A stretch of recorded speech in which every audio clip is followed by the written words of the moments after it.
حضرت موسیٰ علیہ السلام کا واقعہ یاد کیجئے. سامنے سمندر آ گیا ہے، قوم دیکھتی ہے پیچھے کہ گرد و غبار کا طوفان. معلوم ہوا کہ فرعون اپنے لشکر سمیت آ گیا ہے اور لمحہ بلمحہ وہ قریب آ رہا ہے. پوری قوم نے کیا کہا؟ اے موسیٰ ہم کو پکڑے گئے. قرآن مجید نے تو یہاں وہ باتیں نہیں لکھی ہے، لیکن تورات میں یہ درج ہے کہ بنی اسرائیل جھگڑنے لگے، دست و گریبان ہو گئے موسیٰ کے ساتھ، لڑ رہے ہیں حضرت موسیٰ علیہ السلام سے. یہ تورات کی تفصیل ہے. قرآن میں صرف اتنا آیا ہے، پریشان ہو کر انہوں نے کہا موسیٰ ہم تو پکڑے گئے. اس وقت موسیٰ کا جواب کیا ہے؟ نہیں، میرے ساتھ میرا رب ہے، وہ راستہ دے گا.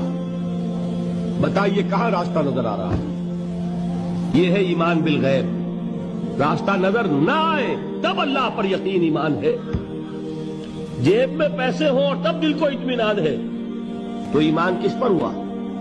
پیسے پر، اللہ پر نہیں.